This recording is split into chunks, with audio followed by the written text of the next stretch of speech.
Hello, I'm Alex. I'm James. And I'm Dan. We're the RAGAMUFFINs, and this is episode 43 of the RAGAMUFFIN Music Podcast. It's a place for us to talk about the music that we love. This month we're reviewing the new albums from Speed, Graphic Nature, as well as some juicy singles. And later we'll be talking about some of our favourite albums of the year so far. But first, let's talk about last episode's album recommendations. James, Alex, what did you recommend? I recommended Tala, The Generation of Danger. One we're familiar with, but I think going into the gig that me and Dan went to in particular, I'd found the new appreciation for it leading into it, but I kind of wanted to put it your way, as I don't necessarily know if either of you had revisited much kind of since it came out. To be honest, I hadn't. I'd only really started revisiting it in anticipation of seeing them live, finally. A vlog coming to the channel eventually, once I've got it done. We've been busy. But yeah, nice to revisit it again after seeing them live as well. I think seeing music live always gives you like a bit of a stronger connection with it, and I definitely enjoyed the album a bit more this time round. I just struggle to like not compare it to Metalcore, which I think is just a far better album. But there's definitely some real standout songs like Dick Has Done and Telescope, Wendrid, which all happen to be like next to each other on the album as well.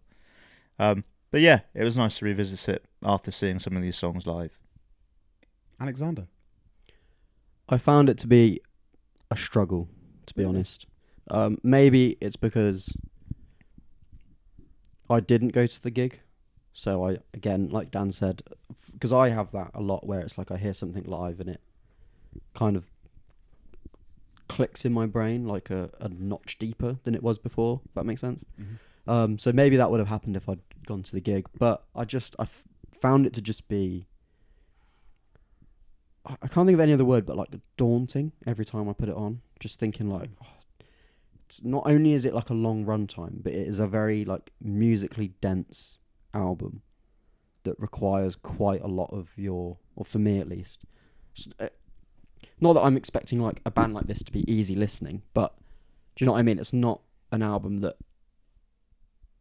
I personally can like have on in the background or give half of my time to, half of my attention to. It's a lot of frantic energy. It takes a lot. This one took a lot out of me, and maybe it's because it just came at a time where we did have a lot going on, and also I was in, and we'll talk about it in a minute, a very, very heavy block party vibe. So like trying to get into this, it felt like I was trying to run through cement at times, when all I wanted to do was float on the water that is Silent Alarm. So sorry. And again, not as good as Metalcore. Sorry. Seeing as you mentioned it, Speaking of Silent Alarm, you recommended it. I did. And I'll talk about my experience of hearing it in full later. But what did you guys think? We'll go to James first. sure. I never listened to Block Party. Crazy. He likes it. He doesn't. Ah! No, I really struggled. And the main sticking point that came through with it, I think, was the mixing and kind of the production of it. I really, really, in particular, detested the drum sound. What am I hearing? I really didn't like it at all. The snare drum to me just sounded off. And it immediately from playing it from the start, it was you were trying to struggle through concrete with Tala. Yeah. I was struggling with concrete from this fucking production. I could not stand it. One of the greatest indie rock albums of all time. And I really did not enjoy it. So that Can was my concrete for Can I ask, did you recognise any of it? No. Really? Yeah. I've That's never listened to Block Party before. crazy. I tell you what, I probably will never listen to Block Party again. Not even recognising like Banquet or nothing. Nope. This Modern Love's in How I Met Your Mother. I mean, I I'm can't fine with believe it. I didn't really have any high hopes for you enjoying this album. No, it didn't happen. So Fair enough. Dan, there you go. What I can't Please. believe though is you talk about not liking the drums and not liking the production. That's what I love about this album. Oh man, no. The way the drums and the guitar works together is just iconic. You'll hear, like, there's so many modern indie bands I'll listen to who goes, oh, they're taking that from Block Party, and it'll be like some like charmingly underproduced like drum tones with like some like fast strumming guitar, and it's like that's a Block Party song. That's inspired by Block Party.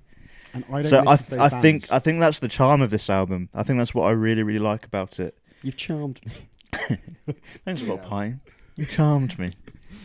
But also like revisiting it, it's the nostalgia. Like not only is this an iconic UK indie album, so many of these songs are in soundtracks for stuff like How I Met Your Mother, like being one of them. But also like so many video games I played as a kid. Like there's songs on here like Helicopter and Banquet that are in FIFA, that are in SSX. They're in so many games that I put so many hours into as a kid. Yeah. That it just feels like a massive nostalgia trip listening to this album. And I think when you think of UK indie bands, you're thinking of like Arctic Monkeys, bands like that. Like Block Party should be up there with them. They're underrated. They should be bigger than they are. If we're doing confessions, Go on. and you're talking about video games, the last FIFA I probably remember playing much was probably FIFA 2002. So if it was on something that came after that, yeah, definitely I reckon it was on FIFA 2004 or 2005. I remember 2002 I had Edgar Davids on. Did it? Yeah, that's probably the 2002. main extent of Was it my... 2002 or was it 2003? I think it was 2002. You might have been on both. Main I was extent of my about to say my we're football going to knowledge. fact check it, but we'll go down a rabbit hole if we keep talking about FIFA. Editing soundtracks. Alex, you can fact check it. I will. Well, I'm glad someone enjoyed it. Come on, you thought I wasn't going to anyway, so Yeah, it's I not a know, major I know. loss really, is it? Anyway, speaking of rabbit holes, it's time for an album that I could speak about forever. We won't speak about it forever. We'll keep it as brief as we can. But the final part of the trilogy, Aaron West and the Roaring Twenties, In Lieu of Flowers. Do we get James out of the way first, or do we go straight to Alex?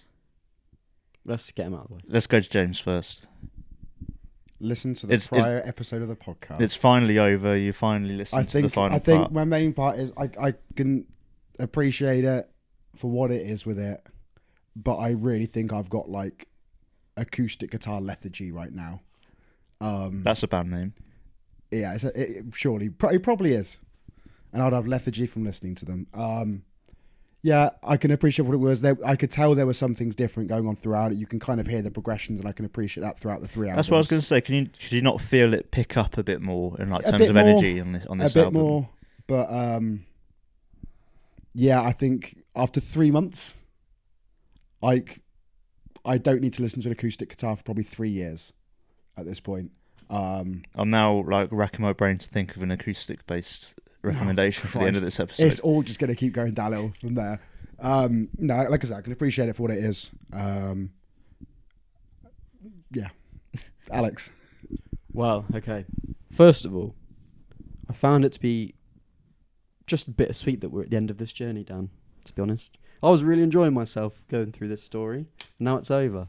So that's for that. I do think maybe this was my favourite one instrumentally, but I think lyrically, Routine Maintenance, probably I think I preferred. I think that had maybe a slightly bit more finesse as far as the storytelling I goes. think there's a bit more happening in the story in that album. Yeah.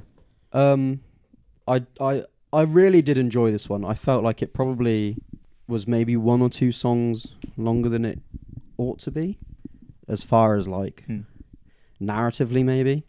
And but then to be fair, self-criticism is this is probably the one that I paid the least attention to the lyrics on because I was enjoying the instrumentals so much. And I think because also the instrumentals were busier, like more on this album, so I felt like I was finding myself just enjoying like the sway and the sort of like album has a lot more push to it.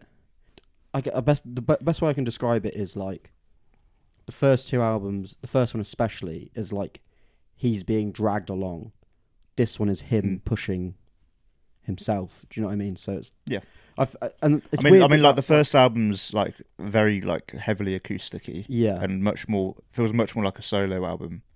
Yeah. Whereas I think as time goes on, it feels more like a band. Which I guess sort of narratively makes sense because it's like as he talks about forming the band and the band like picking up and then the band slows down and the band picks up again, like the instrumentals sort of reflect that, which based on how much thought has gone into this, I assume is probably quite a deliberate thing that like instances in the story where the band are like going, the band are there, which I really appreciate.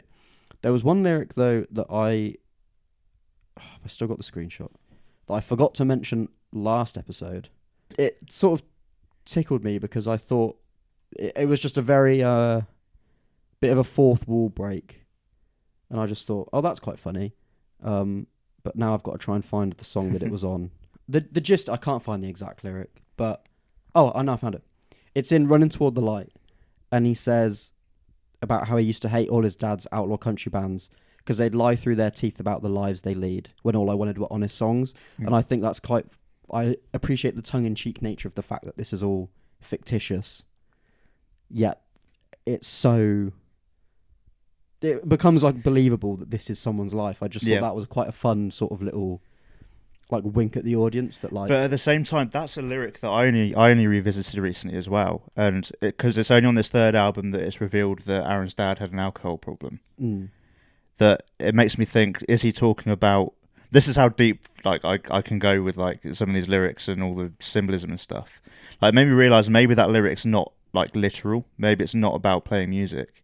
Yeah. Maybe it's that his dad's been lying and not being very honest about his drinking or his whereabouts and things. And all that Aaron wants is for his dad to be honest about things. Yeah. That's how many, like, for me, that's how many like GCSE English like analysis points there are across these three albums. And that's something I really love about this third album, is it makes you go back. Like a good TV series, it makes you go back and has that replayability to like notice new things again. I think I'm going to try, don't hold me to this, I'm going to try and do, maybe not in one sitting, but like over the course of a weekend, do it all kind of back even to if back. you just stick the discography on shuffle or something again. Yeah. Like visiting the story at random points, it almost like pieces it back together again. It's a really... So again, like I said, it's like a TV series. It's nice to revisit things. Overall, loved it. My favourite album is going to be Routine Maintenance, I think, as it stands now. But I don't know, that might change if I... And again, this is probably the one out of the three that I had the least amount of time with, just because of like trees and whatnot. But bloody good. Nice one, Dan. The last thing I'll mention as well is that like Dan himself has like mentioned, has compared this project to being like professional wrestling in terms of it being like quite performative and like obviously it's fictional and a bit of a show, and like none of that has been more apparent than on this album, where Alone at St. Luke's is literally about some shows they were playing in the UK, like just after lockdowns when COVID was still a bit of a thing. When a member of the band tested positive and they all just had to go home, and it left Dan playing the shows on his own. So that is like a literal thing that happened. Like he played that show on his own, and I guess like the feelings of loneliness portrayed in that song like will be actual things from that. And also a similar thing on which song is it? Spitting in the Wind, which is probably my favourite song on the album. Where everything sort of breaks down. He's drunk on stage, like arguing with the label and stuff.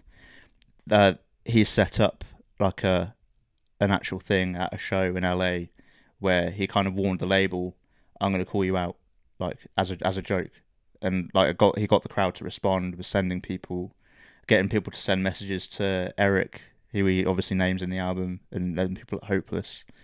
And I was part of it as well when he played that solo show at 2000 Trees in the Forest. He's mentioned Eric by name and said that he had got drunk at a show, fallen out with the people at the label, that they might not put album 3 out. So to DM people at Hopeless to let them know that you want to hear the album. And then it's like come around full circle. It was all like a bit of a performative thing to immerse everyone in the little Aaron West universe. Well, that's enough of that. Let's talk about some new music. Let's talk about some new music. New music.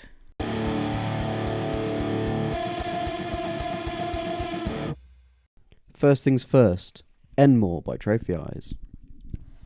Well, and a surprise. Because to me, they're still in the Suicide and Sunshine campaign. So this kind of came as a bit of a shock to me. You see, we've just said this is new music, but I mean, forget Chemical Miracle. This song could be on Men Move On. This could be on their first album. It's got that much pace and aggression to it. Yeah. Like the cracks in his voice when he's singing as well. It could go as far back as the start of their career there. And for that reason, I really, really like it. Yes, I love it. yeah, I think it sounds great. I think they're at their best when his voice is like cracking and breaking, and when it's straddling that space between being a scream and being clean. Yeah, 100%. Thoughts, James? I don't really listen to Trophy Eyes. I like this. Instrumentally, I got like... It felt like an old school pop punk feel. Really strong, I kind of had that through. Yet, like the harshness of the vocals just kind of really complemented that. And yeah, I genuinely found it very enjoyable and probably the best thing I've heard from Trophy Eyes. Maybe it might be worth you revisiting one of their albums. We reviewed the last one, and I think I found it okay. Like, it's not particularly something I would go back to necessarily. Like, didn't give me enough of an aftertaste where it's like, yeah, I really want to go back to that. But no, I really actually enjoyed the song. And you've recommended Chemical Miracle at some point as well. So maybe we go even further back. What else is new, James? Fit for an Autopsy back. We have Hostage. They've announced a new album coming out in October on National Royal Putney Day, which will be joined by the debut album from Better Lovers, which I'm very excited for. Mental. And if you're at Trees, you know. Yeah, what do you guys think of it? Filthy. When I first pressed play, I was not expecting like that tempo to be how the song starts. I think like that, like ploddy riffy tempo at the start it's almost like I picture that being like UFC walkout music. Like someone's got to do that at some point because it's perfect. Please, that'd be perfect. They're sick as fuck. They're one of those bands that I keep thinking, yeah, I'll put a bit of time aside to get into them, and then we get busy with what we review and stuff, so maybe I recommend an old. Ooh, that would be nice. I find it interesting. Like, it seems to me with this, there's a slight more push, at least with chorus, towards cleans. Yeah. So it's almost like there's a mini progression, not a major progression, a mini almost progression from deathcore to slight metalcore. Yeah. Potentially. So I'm very intrigued. I found it, instrumentally it was good, but I think it really showed off Joe's vocals more. And how good he is with them pipes. What else is new? Oh, Trash Boat have released Be Someone featuring Eric Van Leberg. Is that how you pronounce his name? Yes. From I Prevail. And I'll tell you what, this isn't what I was expecting from Trash. This isn't the direction I was expecting Trash Boat to go in. But it's exactly what I wanted from Trash Boat. A surprise to be sure, but a welcome one. Absolutely. Yeah. I mean, I'll always love pop punk Trash Boat. Nothing I write. Those first two albums were just chef's kiss. But I mean, if they had to go in a different direction, this is where I wanted them to go. This is basically a metalcore song. Yeah. Bring me the Horizon-esque. I find them really difficult to predict lately because I personally really still enjoy Don't You Feel Amazing. I do actually think it's a really good album. And then the singles that have followed have kind of been a bit all over the place. In a good way, but they've just been they've all been kind of a bit different. Mm-hmm. So it'll be interesting to see if they've announced the track listing for this new album, but it'd be interesting to see if any of those singles are on it, but excited. I feel like they're one of those bands that, I don't know, I'm trying to will them to be bigger than they are, just by sheer praying. But yeah, this song is like the one now. Like this is what I want from Trash Boat. And hopefully there's more like this to come.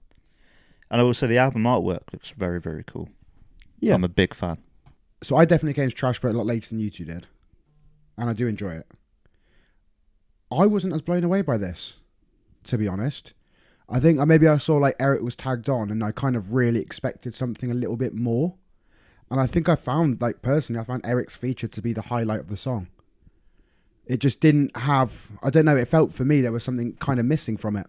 And it didn't just kind of strike me as much as I really hoped it to be. And I saw that the collaboration happened and after Trash Boat had supported I Prevail in particular in the UK tour, which I was at, and it was incredible. It just didn't have the expectation that I hoped it would have. And so it kind of left me a bit disappointed by it. Try it again. Don't think it's awful. Try again. Hey, I'm allowed an opinion. Everyone's allowed an opinion. It wasn't awful or anything, but I think it maybe my opinion on it is kind of diminished from the fact that I expected better, with a question mark on the end, from a personal perspective. More, I don't know. It just wasn't kind of what I was hoping it would be, which is a That's shame. fair enough. What I will say is, like, instrumentally excellent, vocally superb, lyrically, yeah, it's lacking, isn't it? Bit naff. Which has been a pattern for a couple of the last Trash Boat songs now. Yeah. They felt a bit. I think juvenile was the word you used. Was it, Alex? Yeah, Liar was. Yeah, but again, I think that's a great song instrumentally, and like the vocal delivery is great. It's the lyricism just seems to be lacking a little bit, but I can see past that. I'm excited for this Trash Boat album. Hey, Alex. Hey, James. Do you like Australian hardcore bands that you wish you could have seen at Download Festival who've just released an album? Yes. Have you listened to the new Speed album? Do you like hardcore bands that use their own name as a lyric? Yeah, I do actually. Speed! And say it in pretty much every song. As they should. Only one mode. And that mode is epic. I thought this was fantastic. I think it was everything that I liked about the... Oh, fuck my life. What was it called? The Gang Called Speed EP. Thank you, James. It was everything that I liked about that, but harder, faster, cooler, and more flutes, more fun, more flutes. All right, Daft Punk. More. Get out. And I think, and I use this word as complimentary as possible, more accessible, in the sense that I think this would be a really good first hardcore album for some people, and I really like that they've incorporated sort of like singier parts, because I feel like live that's going to really like allow for huge crowds to just sort of like bellow those lyrics back at people. I know people already do with the whole set anyway, but there's a difference between a crowd shouting and a crowd singing, and I think adding that dynamic to their sound is going to make their live shows that much more special. And I think writing for a live environment is telling of more bands nowadays, and with that in particular, I feel like the breakdowns on this are written for a live crowd. 100%. Like, you listen to it, and I've listened to this since it's come out, and I'm picturing being in a pit and just going apeshit, and everyone else doing the same. It's already putting me into a live scenario, even though I've never seen this band That's before. my main takeaway from this album, is that you can feel the live energy. This feels like it was recorded live. Mm-hmm. And then watching like the music videos that come out, you kind of get that feeling as well. Like there's an identity with this band, and there's a community that's built with it. And it's kind of nice to see that it's growing. More and more people are talking about them. And this deserves all the hype and more. And it's a phenomenal album. And it doesn't feel like it's 20 odd minutes in length. To me, it feels longer. Yeah. It doesn't feel the length that it is. Yeah. And the songs that are even like 2.5 minutes. I think because there's so don't much feel that quick to me. I think because there's so much packed into that 20 odd minutes, then they go so many places within songs. It's a remarkable album. Obviously, the first test is a standout. Yep. But I can't remember which song it is, but there's a song which has a harmonic that sounds like a plane crashing, and I think that's just brilliant. I might have to try and quickly find that. It might be just before the first test. Yeah, it's that one. It's literally it's an Only Foes. There's a harmonic that sounds like there's a plane like heading straight towards you, and I just think that's so cool. I also really appreciate the detail that well, first of all, sick as fuck that they've got like Bruce Lee samples on this album. Love it. The bit that I really like is when there's a bit of him talking about, it's a motion picture, there should be more motion, keep the dialogue to a minimum, and that's immediately followed by a song that has like 2 lines of lyrics, one of which is speed said really long. So I just thought things like that I just think are quite cool. Do you know what I mean? It's them being like very tongue-in-cheek. It's like taking that principle of Bruce Lee's like martial arts films and being like, yeah, less talk, more rock sort of vibe of like, we're just going to fucking play a hard fucking song and everyone's going to mosh to it. They're great. End of. From one band that's great to another band that's great. And we wondered if they would be able to follow up on such an incredible debut. Not, Have Graphic Nature done it? not even just a debut. That was one of the best albums of the year. Oh, last year. 100%. I'll tell you what. They've bloody done it. They've bloody done it. They've bloody done it. Album of the Year contender 2 years in a row. Yeah, right then. Why not? Why not? Amazing. I mean, like I said with Speed, it was everything I already liked about this band. All those characteristics explored better. Mm-hmm. Like the heavy, like crazy, stupid riffs on this are heavier and crazier. The breakdowns are harder. And then you know those things that every like heavy band says when they're doing press for an album, and they're like, the heavy bits are heavier than they've ever been before. Yeah. The melodic bits are more melodic. The sad bits are sadder. Everything's true on here. Yeah. I feel like the electronic elements are more seamlessly incorporated on this album. I loved how they were executed on the first album. I think they were really good, and I like the interlude on the first album, and I like the Sour. I love an interlude. I like that Sour is like a D&B, like kind of jungle-esque, like breakbeat kind of thing at the end. But this one I feel like it has a lot more sort of like effortlessly blended stuff. Yeah. That Pete's been cooking on this one. Further sort of leans into that sort of new metal and there's genre blending. Honestly, on my first listen, I got to like maybe Something I'm Not, like 5 tracks in, and I was thinking, I'm really enjoying this so far, but I'd love a bit more drum and bass. And then you've got Session 24, which is literally a drum and bass interlude. And then from then on, because Fractured has obviously already been out as a single, I was thinking, I want something more like that, with like a mix of drum and bass sort of mixed into everything. And then the rest of the album just has everything I could want from Graphic Nature. I want to talk about that breakdown on NFA as well, with that like car alarm or something going off in the background. Yeah. I just think that's like it's one of those when you listen to it for the first time, you have to pause it and you just end up laughing out loud. I thought that was brilliant. I thought because let's be real, I don't think they're going to be a band that ever goes like, super like straightforward melodic or like, do you know what I mean, anything like that. But I guess their interpretation of that on Human, I think, is like a really interesting way to explore like a new sort of dimension to their sound. Because I guess the lazy comparison would be that there's like a Sleep Token-esque influence going on there. I mean, yeah. I mean, the breakdown in For You, or when no one is watching, I can't remember. Yeah, is basically the breakdown from Higher, isn't it? But with enough in there to like make it theirs. But I guess if you're gonna take inspiration from anything in the current landscape, no, exactly the best place to take it from. But I mean, there's plenty of shameless Slipknot in there as well. Yeah, and again, one of the greatest bands of all time. Yeah. So everyone should be ripping them off, I think, unless you've ended, in which case, careful. Joking. I would say I think this, as a collective piece of music, flows effortlessly as well. It's something you can go from start to finish, and that's not always easy to do with a heavy kind of album. Yeah, paced where really you've got screams throughout. Like sometimes you may need to take a break. Sometimes there could be songs that could be duds. Doesn't happen here. It flows so nicely, and there's different points I'll listen to it, or I'll go back to listen to it, and I'll start maybe from different songs. Yeah, and I can kind of pick and choose through them, like where to start, and then just carry on.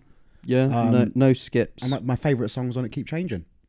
Yeah, and also it works well shuffled, works well linear. Mm-hmm. This is my comparison I've got for it. And my Waiting to Die is like Charmander, the best starter Pokemon. Like, phenomenal, yeah? Yeah. Then we've had an evolution with Charmeleon, way better than, was it War Turtle and Ivysaur? Bloody hell. I know we've just had this. Someone's just sold their Pokemon fucking card. Wait for Charizard. That's the thing though. Like when we had Charmander, I was like, I'd love Charmander. Where do they go from here? Charmander all day. Like, Charmander's brilliant.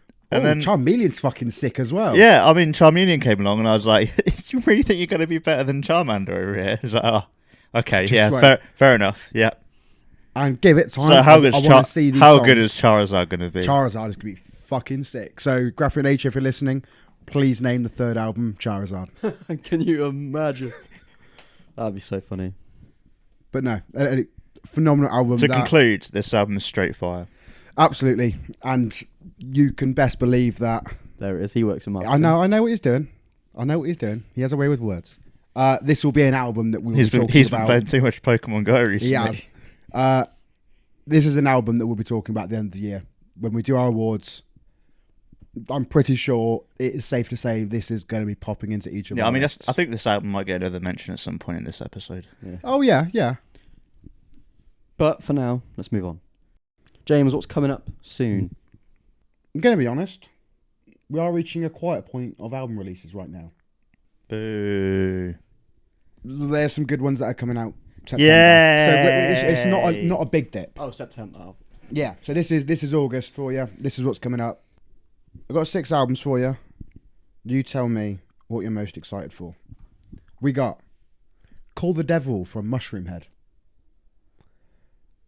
Zia Leonardo with Grief. Could be good. Oceano Live in Chaos. Left to Suffer with Leap of Death. Throne with Excessive Guilt. Okay. And 4 Year Strong with Analysis Paralysis. Oh, yeah. There it is. Fucking hell, there's the one. That's the one. That's it for you two? That's Yep. the one, yeah. Throne will be good, Will it? but it'll immediately... It'll be, It'll be in one area and out what's, the what's other. your Throne thing? That all the songs are the same? Or No, all their Oh, songs, no, yeah. their songs are sick as fuck. I don't but you remember. can't any remember of them. it. Yeah. But let's see how they fare. Also, Go on. no, I was going to try and make a joke about not needing to save the album because it will autoplay for me, but I can't. I can't be asked to make the joke. I'm quite intrigued. Maybe like a physical version will disappear at your door. Could you imagine? I'm quite intrigued with some deathcore. I'm intrigued by the Oceano album because I listened to a few songs recently from older stuff. I Yeah. like it, so that's there for me. I mean, I yeah, will- 4 Years Strong, the singles have been pretty heavy so far. So Singles have been amazing. interested to So- see what the whole album's like. And the artwork's pretty cool. As a disclaimer out there, I try and do the graphics for this segment well in advance, and so I have started on September. Oh, go on, tease us. This is the tease you're getting. There is a sophomore album by an artist coming out in September that I feel like we have to review. By an The way you're saying thing is, the way you said that you it's said not artist, one we and like. you said artist as well, not band, which makes me think it's a solo thing. Is That's it all like I'm TX2 saying. or some bullshit? I would say it's not TX2, but you're getting nothing else from me. By the I'll way, just- but I'll there's just a look on Kid Canva, Bookie won't album I? coming out soon. I think that's in September. That can't be a second though. He's probably done a few. Hasn't Don't he? I'll look just at me look like on that. Canva. It's not on Canva. I haven't put it on Canva yet. You fucking snake. 'Cause I know you'll look at it. All right, fair enough. So well, yeah, there's a sophomore album coming out. So if you're listening, do a bit of research. Have some guesses. I'll just look at the pre-sales at work. There's a sophomore album coming out that I Interesting. want us what to what review. week is it coming out? Don't know off the top of my head. I haven't got the What, dates. what distributor is it through? Can I pre-order? What's it the at name of the Shrike? artist? Been to any gigs? Just a few. Should we talk about them? Nah.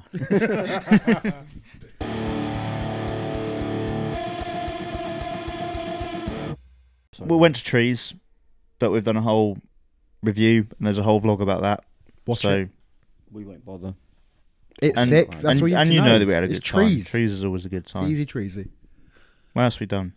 Tala? We both did gigs at the same day. We did Tala Down, and Yeah. Ali, you did Black Should we Party. talk about Tala first? Yeah, go talk about Tala. Again, there will be a vlog out once editing Dan At some point. has had a time to do it. I need a rest. But this has been a band that since Metriphagy came out in October 2020, I've wanted to see. Mhm. So we're getting on like 3.5 years there, and they hadn't come over to the UK since before that. So it was well overdue. I've seen so many clips of people just going off at these UK shows in particular since, because it's just dominating my feeds as well. And it fully lived up to the hype. I had a fucking incredible time for it. Firstly, the first support band was Forager, That's right. They were decent. and I was very impressed by them. They were good.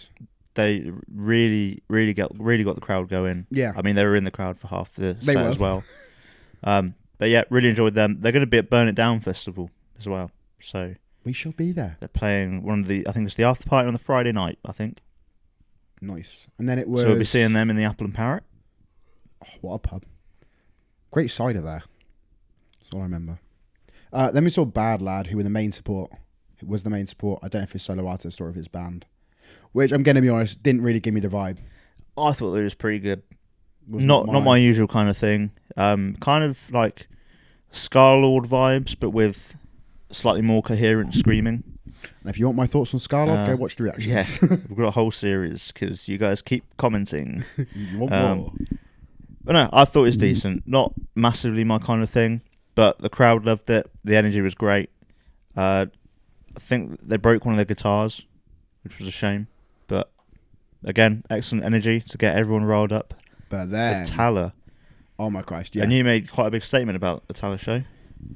I think that's one of the best live sets I've ever seen. Like, I loved the sound of it. I think it was incredible. It's always a good start. Mosh pit was fucking fun. You could tell they were having a great time on stage, like kind of joking back and forth and that, and you could tell their kind of appreciation for it.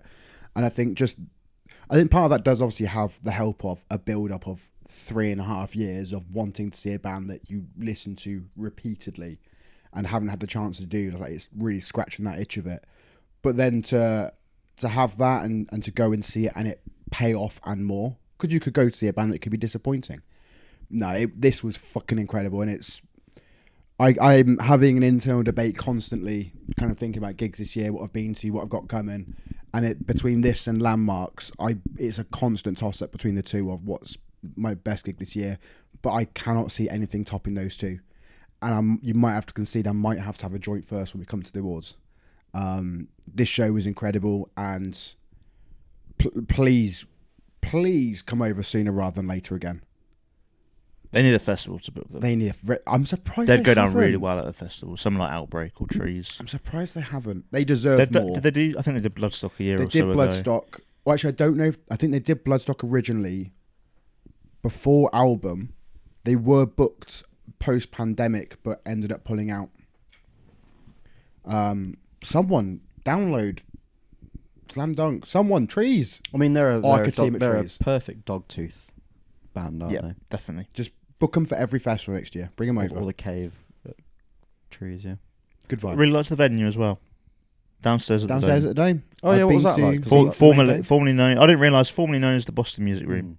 Because we were sat in a pub opposite, and I was looking at Google Maps, and I was like, "Where? If the Dome's over there?"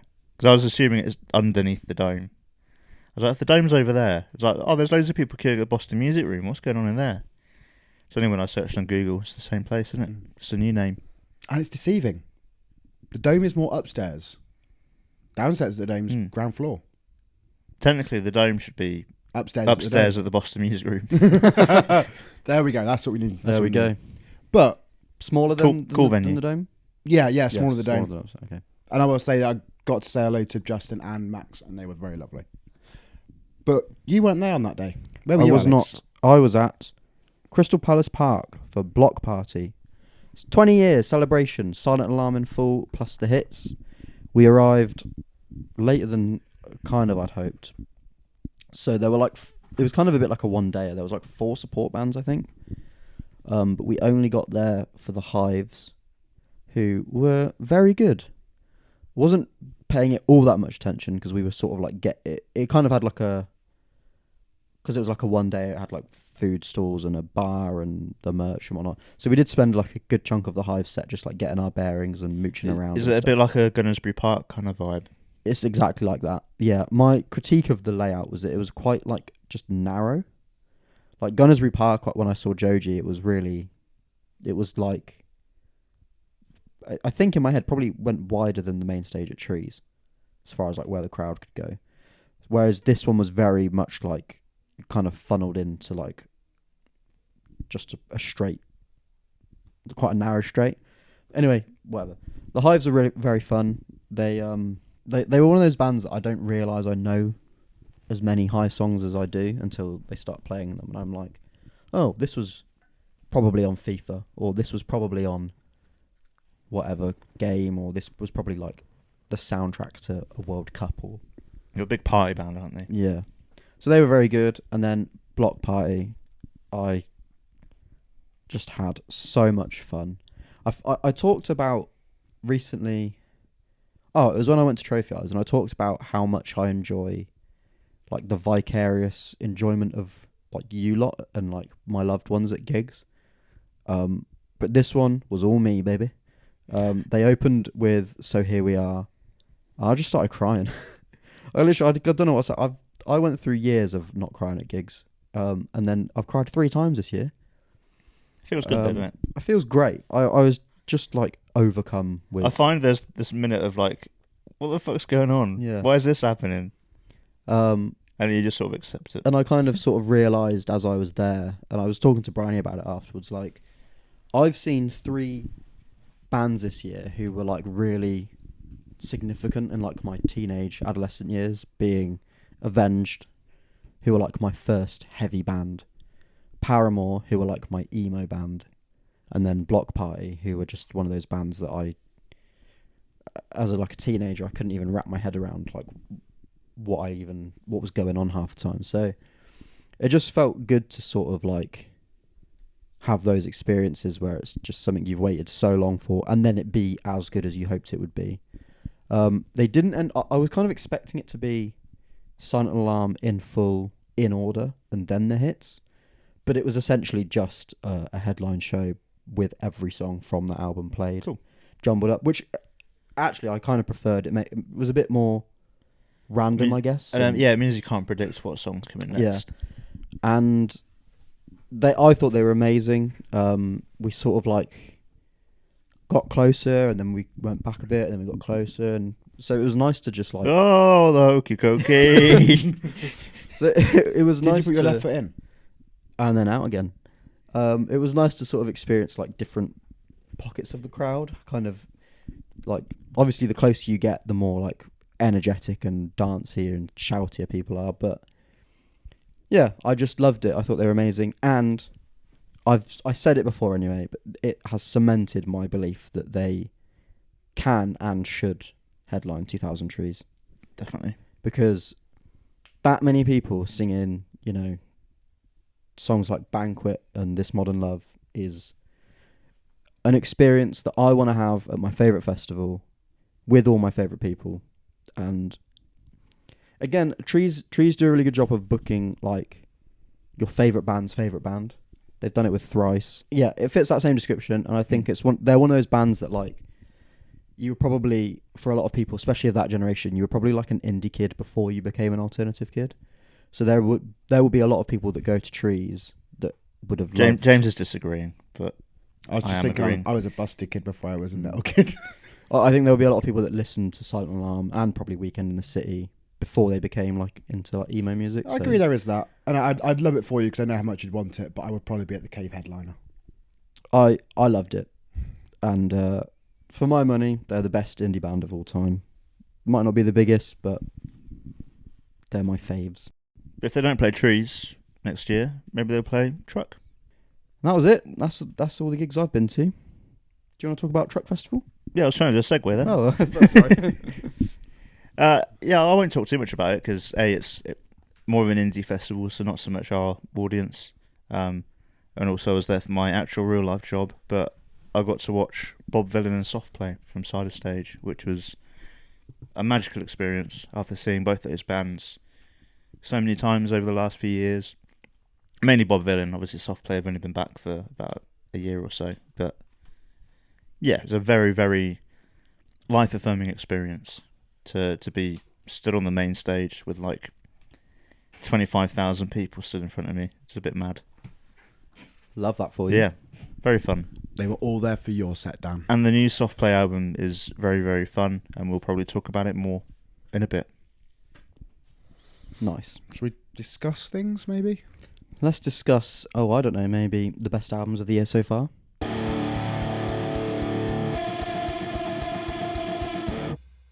We are halfway through the year. We've had some wonderful music, some not so wonderful music. Let's not talk about that, though. Let's not talk about that.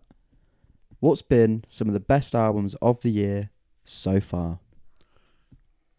You say this, I think back to, I think it might have even been the first album we reviewed this year. Casey, How to Disappear. I sometimes forget that came out this year because it feels so long ago. But that album was gorgeous, emotional, is something I can still go back and listen to and have real strong fondness for. Absolutely beautiful, and I think when we reviewed it, I was like, it feels like a warm blanket. There's something cozy and comforting about it, in the kind of sadness and wallowing within some of the kind of song's content. So it still stands out to me as a wonderfully strong start to 2024 in albums that were being released. It's practically one of the first things that came out this year, I think, right wasn't at the it? start. Well, I'll mention one that we've already talked about in this episode of the podcast. In Lieu of Flowers by Aaron West and the Roaring Twenties. Closes off the trilogy beautifully, I think.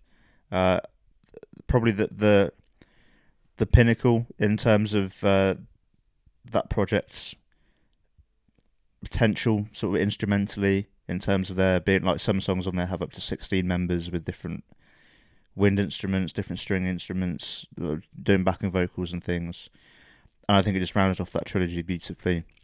And even as a standalone album is fantastic. I won't say any more because we've already talked about it. One that I would like to talk about, and it's one that I think I mentioned maybe last month or the month before, All You Embrace by One Step Closer.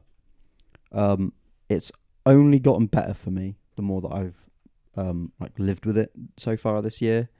I feel like that album fills a space in the alternative kind of emo, punk, hardcore world that bands like Title Fight and Basement left, and that One Step Closer album is what people have been missing and wanting, I think. And it's only, to me, it only gets better on each listen. So that's up there. I also want to say Not Loose, You Won't Go Before You're Supposed To, has also gotten better with more time and more listens, because I wasn't all that fussed, I'll be honest. My initial response at the time was a bit like, Fabric of Life's I know better. what you mean, yeah. And I have found it to get better as it goes on. But is it in the discussion? We'll find out later in the year. Yeah, I think so. One that came out a month prior that I found out immediately I loved, there was no kind of hesitation of that, was Alf Wolf giving us a lovely Happy Easter with Half Living Things. It's an incredible album. The singles were absolute bangers, all leading up to the release of it, and then hearing some of these songs at download has even just further cemented my love of this album. It's still something I regularly listen to. I still remember Dan turning up on the doorstep once the vinyl had arrived at truck. He was my Easter bunny, and he brought that over. I came hip hopping around. He did, and with a disc. He did, and I spun it on the vinyl player immediately. A beautiful album cover, a beautiful album, fucking sick band, and please do another tour in the UK. Thank you, love you. I'm going to please Josh with this one, because it's a band that he loves a lot, and one that I'm finally getting around to listening and spending some time with. It's Los Campesinos. Their new album, All Hell, feels like a perfect blend of indie and emo, I think. It seems, from what I've heard from them previously, it seems like their most mature work so far, but at the same time there's a lot of playfulness in terms of the lyricism, a lot of the instrumentals as well. It's just a brilliant album, I think, and immerses you really into a world that they've created. And I think it's a very, very nice album, which I enjoy very much. One that I sort of want to give a mention to, and to be honest, foolishly, I haven't even given this like a crazy amount of listens, but I feel like I should. But Coup de Grace by Sea Space Cowboy is probably their best like complete work to date. I don't think I've heard it yet. I'll have to listen and before burn it down. Very much enjoy it, and I feel like I kind of just need to keep listening to it. I don't know why I'm not, because it's sick. So that's in there.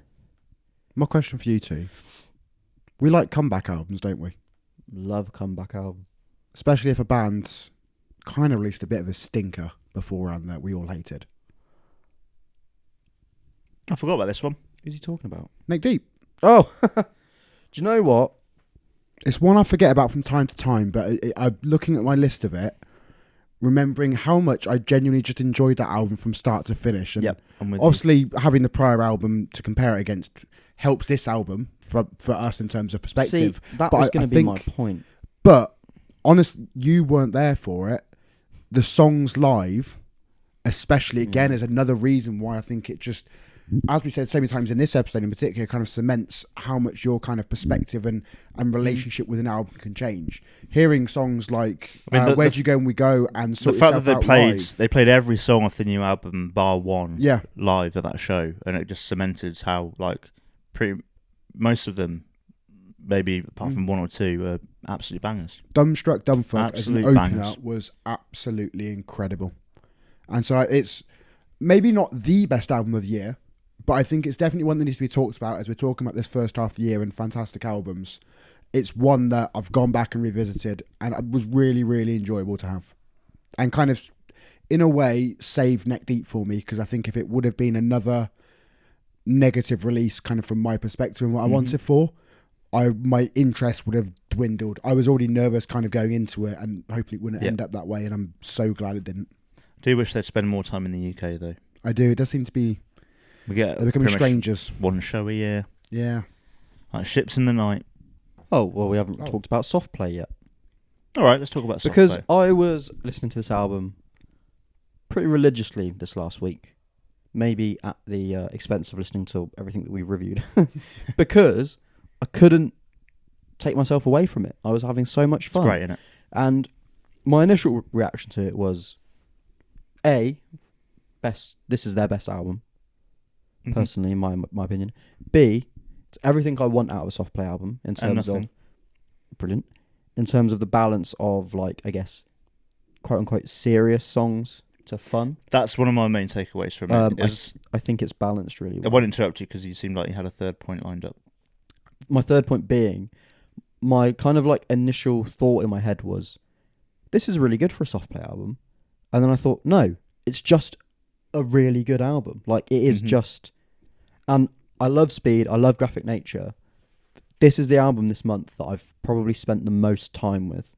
And I think that in and of itself is a signifier of how the repeatability and like the sort of the way it gets its hooks quite deep in you to just keep listening to it, and you pick up new stuff every time, and it's one of those albums where each listen a different song is like, oh, this is the funniest thing, or this is my favorite, or this is the best. That's what I like, is you've got Everything and Nothing, which is the closer on the album, which is clearly about grief, and like brings up some really, really good points on like how important it is to check in with your friends and like how grief affects people. But there's also songs about when the juice from the bin leaks out on your kitchen floor, and when you're an earthworm and you're stuck on dry tarmac. Like the versatility and like the balance of silliness to seriousness is just excellent. And I actually and I think pretty much each song could have been a single. Yeah, and brilliant album, paced very well, structured very well.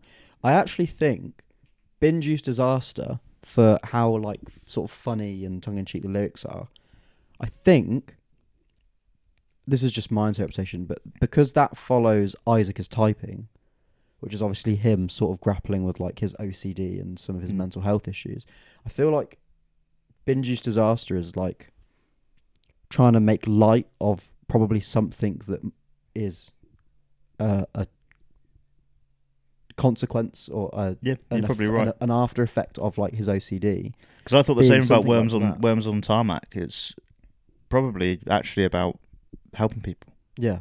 If you see someone struggling, help them out. Yeah, and like with Binge Use Disaster, it's like it's procrastinating something that I know I should be doing, and it's something that's going to harm me because I'm not doing it. And maybe this is me, but just, they put a fun twist on it, deepen it too much. But I think you're right. It's one of those things where it's like that's a universal experience of like, I should have just fucking done this thing, and now because I've put it off, the situation's worse. Why do I keep pushing it down? Yeah. So, and I know we've sort of accidentally just done a mini review of the album there, but what I'll do instead is I'll make this my recommendation this month, and we'll talk about it more in depth on the next podcast. But it's great, and now I feel like I've spoilt Bin Juice Disaster for James, but just listen to it. It's brilliant. Yeah, I've not listened to any of it yet. It's good. It's really good. And like Dan said, any album could have been a single. Any song could have been a single. Any song could have been a single. Fuck you now. I've got a last one for me. Also, Isaac's Typing is basically a hardcore song at times. Yeah, that's. Excellent. I don't want to keep talking about. We'll move on. The riffs are better on this album than any of their other albums. The drumming's better as well. I got a last one for me. The Cycles of Transcoat by like Monster Flames. I absolutely love that. Seeing them live, it's perfect metalcore for me. Absolutely incredible. Amazing riffs, a beautiful depth and kind of variance within the songs. Banger. Can I? And this isn't necessarily in my list, but can I see where you guys are at with an album now that we've had a bit more time with it? The new Bring Me album. I've not revisited it since. Oh. I've not had the desire to. Never mind then, Dan. I have barely revisited it since. Have you? Yeah, quite a lot. I think it's really grown on me. I think the reason I haven't revisited it is because so many of the songs on there were already out as singles. True. The lack of revisiting it is that I don't really want to. That's it's not giving me like the drive and the pull. I think I will. Like when it comes around towards the second half of the year and it definitely we're looking does. at albums of the year, Yeah. I'll definitely have to revisit it. It does still suffer from probably overrunning by a good 10 minutes, if not like 15 and minutes. about 5 interludes. But actually, I think pound for pound, it's got some of their all-time best songs on this album. The problem is, and it's the same issue that I have with Ammo, that has some of my favourite Bring Me songs. It's also got some absolute stinkers.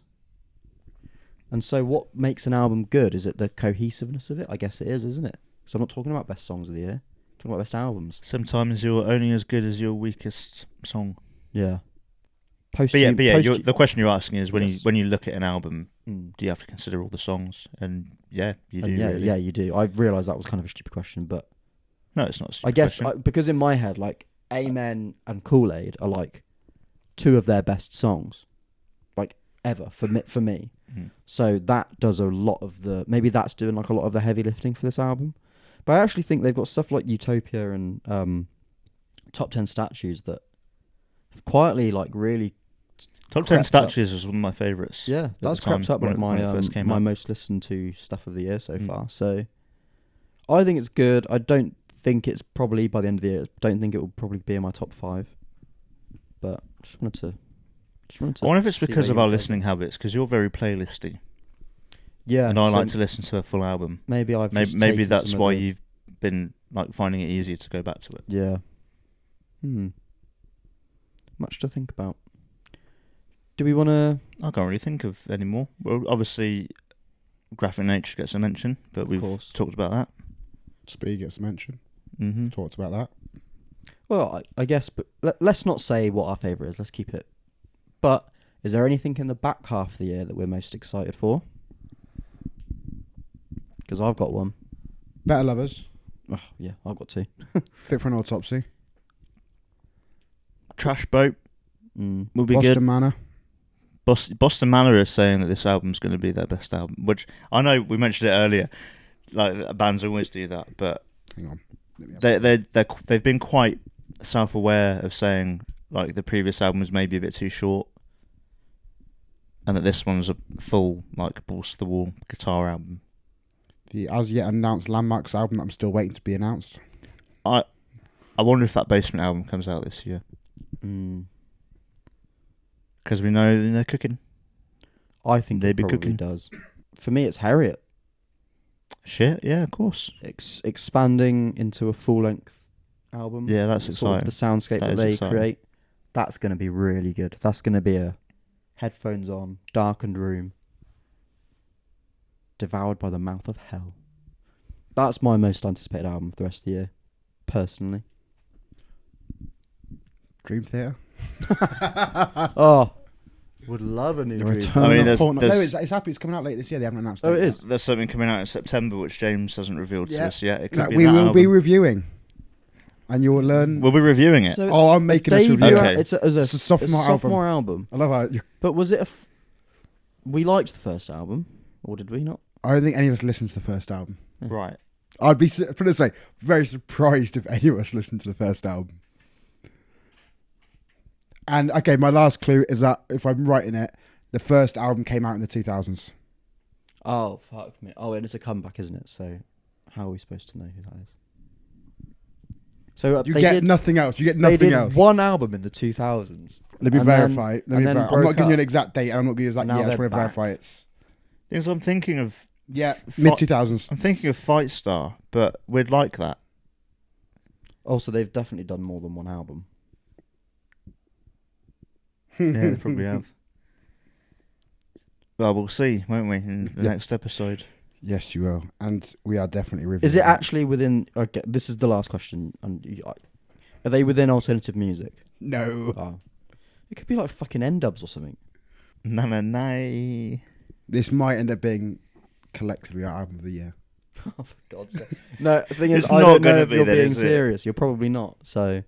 He's not being serious. Of course he's not. All right, let's Look at him. Let's wrap it up then. In the shadows over there. A lot of good albums. A lot good still to come. Aren't we lucky? Indeed we are. Yeah. Shall we recommend some Yes, albums let's do to it. go into the next month with?